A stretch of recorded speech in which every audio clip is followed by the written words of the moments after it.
So the second trailer for the Chainsaw Man anime just dropped with Mappa's livestream that they hosted, and once again with anything relating to Chainsaw Man, a ton of people tuned in and were super excited to see what the studio had in store for us with the Chainsaw Man adaptation.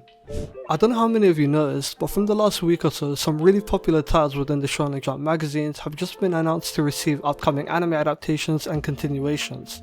A few of them I can list from the top of my head are series such as Sakamoto Days, Kaiju No. 8 and Undead Unluck, which are super dope manga that you need to keep your eye on. Even Haikyuu just got announced to have a 5th season, which I honestly can't wait for, and an anime that isn't falling behind when it comes to new news and content is, as you can see from the title, Chainsaw Man. Chainsaw Man fans are eating good nowadays, not only with the new upcoming adaptation and trailer, but also with the part 2 of the manga, which is going crazy right now with the new plotline Fujimoto is developing, and I'll talk more on that later. For now, let's discuss what I'm pretty sure everyone has seen and is hyped for, the Chainsaw Man trailer. The trailer starts off in kind of a similar fashion to the last trailer we got for Chainsaw Man. We see the main cast, but this time instead of everyone presented together, the characters this time are isolated, which is perfect as this is the first time we get to hear our characters' voice lines. We know from the last trailer that Mappa is putting in the work to make the cast look as good as they can, and you could pause at any frame in the trailer and see the most detailed designs for our characters. The scenes flow together really nicely, and although we didn't get another shot of some over the top defined piece of toast, everything from the hair to the blood coming out of Denji's chainsaw looked freaking amazing. The main part of Chainsaw Man that everyone loves is the crazy action segments, and carrying on from the last trailer, Mappa continued to show us that we don't have anything to worry about when it comes to the action sequences. The camera work looks amazing, and Denji's fight against the Leech Devil looks just as raw as depicted in the manga. Even moments such as Aki using Korn or Power using her blood abilities looks really dynamic and clean. Every episode is going to look like a movie production, and it's so great to see Chainsaw Man getting this type of love as it's truly a one-of-a-kind series. I rarely see people discussing who specifically is working on an anime production aside from the studio of course, but with the Chainsaw Man anime coming closer in only a few months time and this trailer dropping, Crunchyroll posted the main staff working on the adaptation and it's actually insane.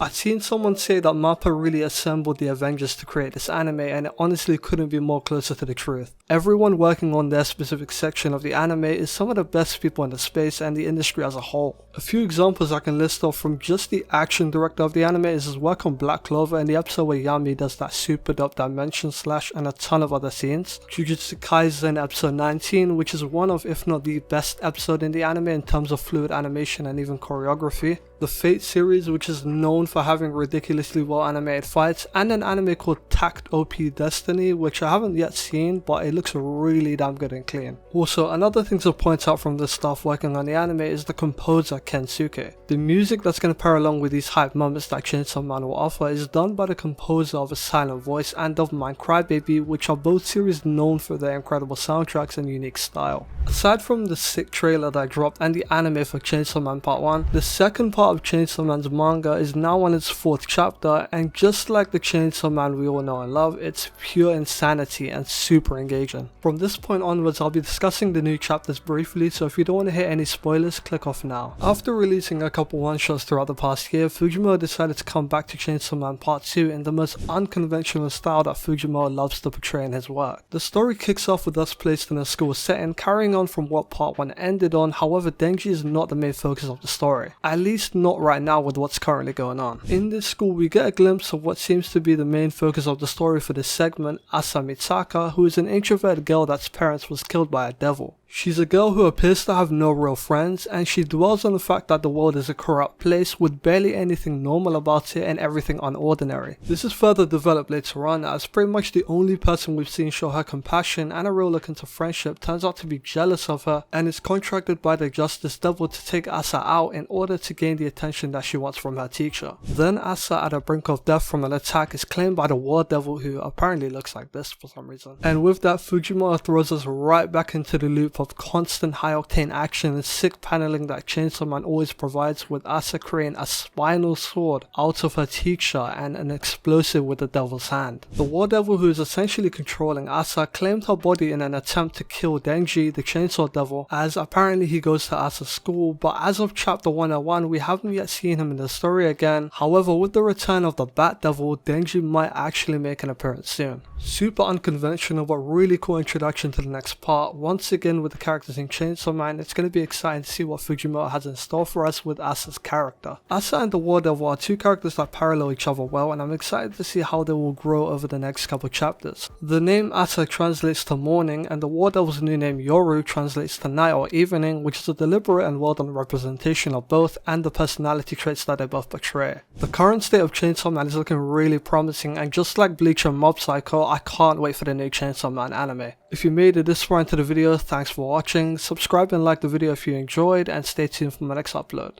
Peace.